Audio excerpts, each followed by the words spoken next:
bom dia, né, pessoal? Olha, vamos tratarmos de assuntos pertinentes ao conteúdo estudado, né, que é energia. Nesse nosso novo patamar de ensino-aprendizado, que eu aprendo também, a gente vai analisar o carvão mineral no Brasil, energia e transporte, o petróleo. Analisando por essa ótica, a gente vai fazer uma observação sobre o pré-sal aqui no Brasil, o etanol, que é conhecido como ouro verde, no caso a cana-de-açúcar, aqui no nosso país, e relacionar um conteúdo mais especificado com relação às biomassas, que foram questões do seu exercício anterior. Veja só, vocês já fizeram essas questões aqui de antecipação, e a gente pegando nesse macete que você já respondeu, a gente vai implementando esse novo conteúdo. Por exemplo, o carvão mineral no Brasil. O carvão ele é importante para a indústria, o mineral. Aquele carvão vegetal que é feito lá do churrasco da mamãe e do papai, ele é diferente desse tipo de carvão aqui. Aquele carvão ele é produto do desmatamento.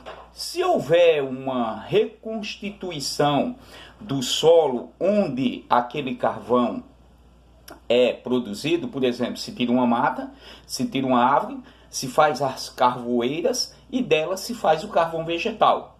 Se não houver o replante dessa área que foi devastada, acontece a desmatação, ou desmatamento, desculpe a palavra, o desmatamento.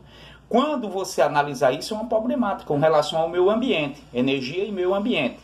Outro ponto interessante é que o carvão mineral, ele foi formado há milhões e milhões de anos, é chamado de energia não renovável, como vocês também já responderam e enviaram aqui para mim.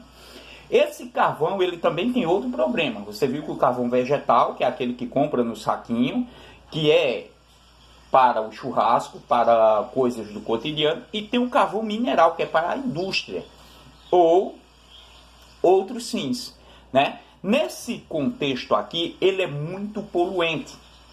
Ao liberar o monóxido de carbono na atmosfera, ele produz uma grande quantidade de massa, na atmosfera, mais do que o carvão vegetal. O carvão vegetal, ele provoca o desmatamento, mas se a área que foi provocado o desmatamento for replantada, não tem tanto problema, apesar de liberar monóxido de carbono, gases poluentes na atmosfera, mas o carvão mineral ele é maior. E no Brasil, onde é que se encontra? Tá vendo? Olha só, o carvão mineral é uma fonte de energia pouco expressiva no Brasil, que detém apenas 0,1% do carvão conhecido no mundo. Olha, veja só, essas áreas aqui são jazidas de carvão mineral.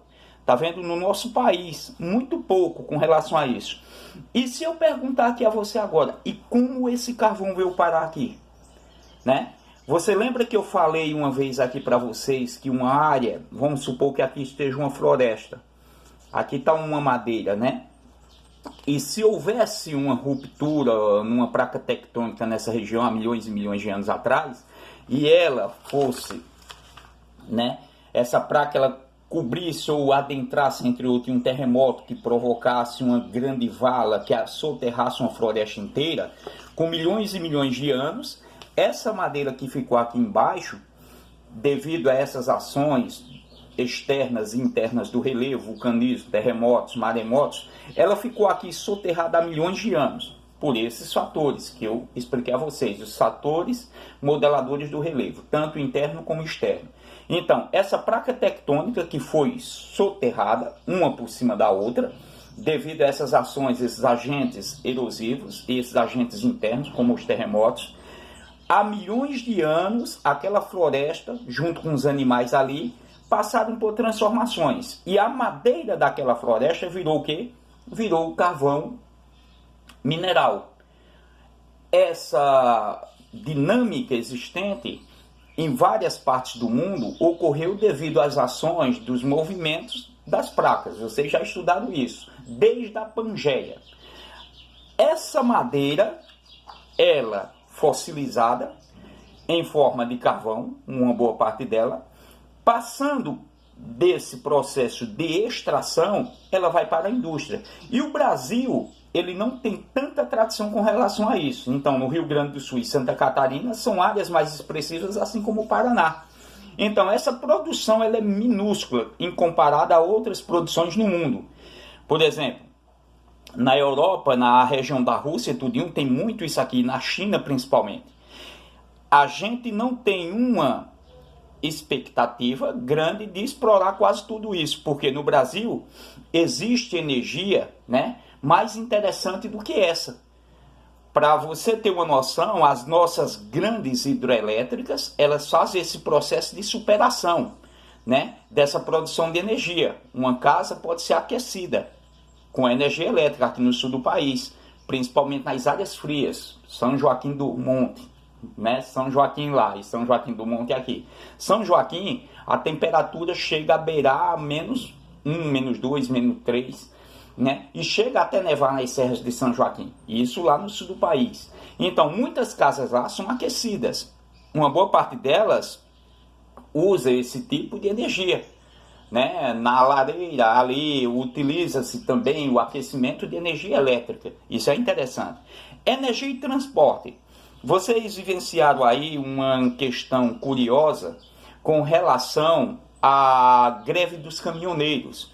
Então, a gente é refém desse tipo de transporte porque grande parte da produção do país estão nas rodovias.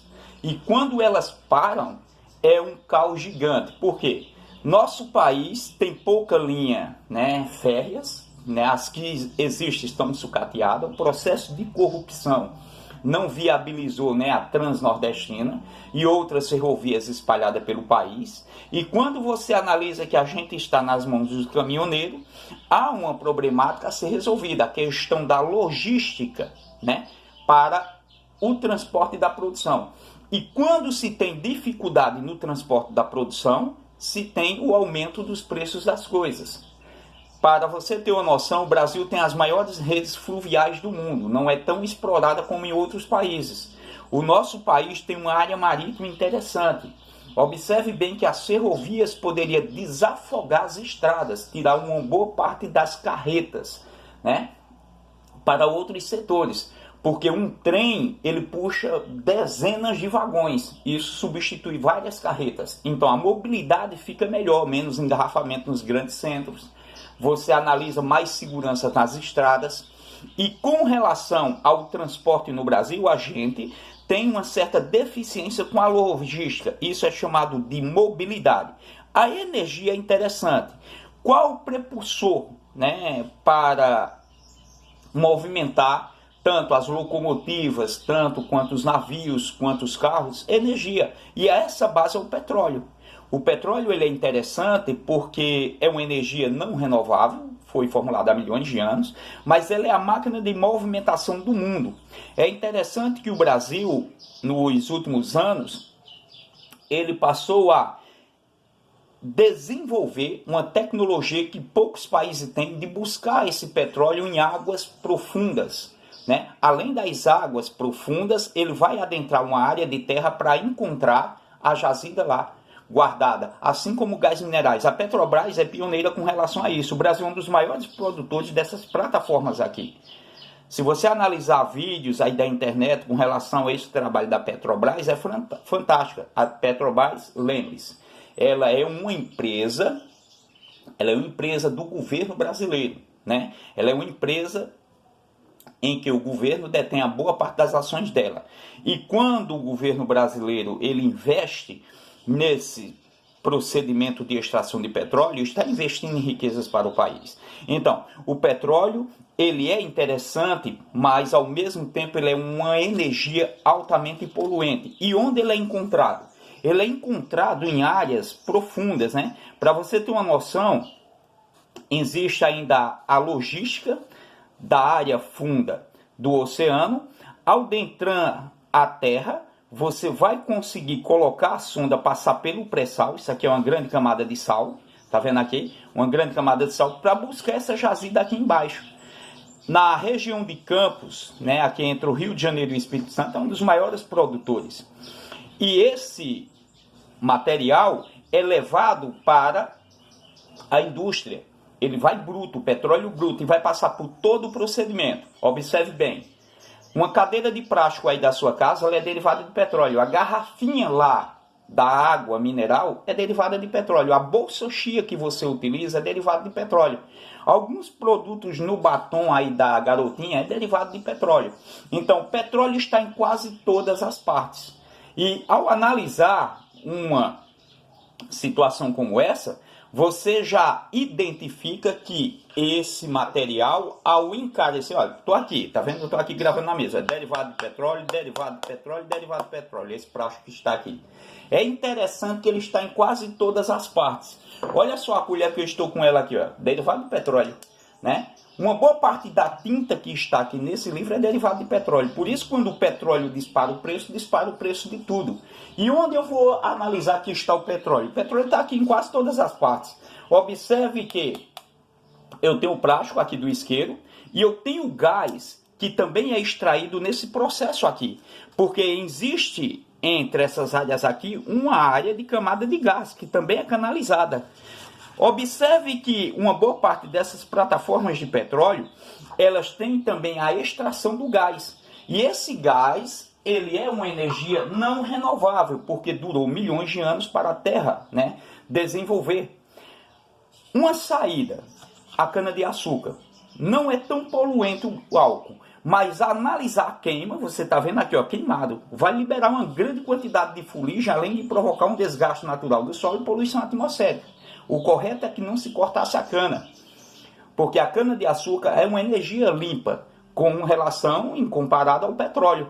O Brasil é um dos maiores produtores do álcool de cana-de-açúcar, por isso que é chamado combustível, né, de ouro verde. E essa cana-de-açúcar, uma parte dela é destinada para a produção de açúcar e outra para a produção de álcool. Uma saída também para o setor energético do Brasil e do mundo é as biomassas. As fezes de animais, de porco, de vaca, elas são canalizadas, são utilizadas para produção de energia. É interessante que eu já comuniquei aqui para vocês lá que os meninos de Glória do Goitá ficaram lá, né? Que foram para a Glória do Goitá, eles, aí do Carmelo mesmo, eles ficaram lá boquiabertos, porque a pousada tinha o banheiro e a fossa era canalizada para o fogão, porque a biomassa produzida pelas fezes das pessoas que usavam a pousada se convertia, né, com a decomposição dos dejetos, o gás que ali saía era canalizado para o fogão. E ali se cozinhava com a própria biomassa produzida pelas pessoas que estavam na pousada. Bom, pessoal, é interessante que eu vou passar para vocês um exercício no nosso livro didático. Veja só, tanto em ciências quanto em geografia. Você já ouviu falar em uma palavra chamada correspondência bionívica? O que é isso, professor? Se estiver lá falando de biomassa no seu livro didático, a resposta não vai cair do céu. Professor, o que é biomassa? Se você fizer a correspondência bionívica, e olha o que eu explico, viu? Você vai identificar tanto aqui o que é biomassa, quanto lá no dicionário. Eu tenho que pesquisar. A resposta não vem pronta. Dá trabalho pesquisar a palavrinha? Dá. Por exemplo, vai estar lá no livro de ciência um assunto relacionado a briófitas. Onde é que eu vou procurar para responder aquela página, para não assinalar de todo jeito onde está falando sobre briófitas? Você vai encontrar resposta em alguns casos, sim. Em outras você vai ter uma certa dificuldade. Exercício exige dificuldade, porque não é mamãozinho com açúcar. Sabe por que o professor está falando isso? Para você não mandar de todo jeito, para dizer, olha, eu respondi. Ó, pessoal, eu não gosto de fazer a correção aí, não. Você errou, fez de todo jeito, sem noção. As respostas, que é para carreirinha. Não é com todo mundo, não, viu? 95% tá tudo ok os exercícios, viu? Uns a gente percebe que foi respondido de todo jeito. Aí fica difícil para eu estar à distância e dizer a você, isso aí tá errado, olha tal. Qual é a lógica de você responder determinado assunto? Eu gosto de perguntar na sala. Porque às vezes a sua verdade pode não ser a minha, mas tem uma certa lógica, né?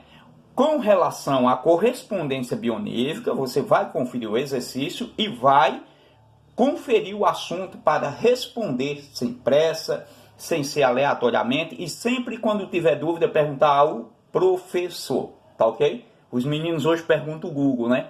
Google, onde é que estão as pirâmides do Egito?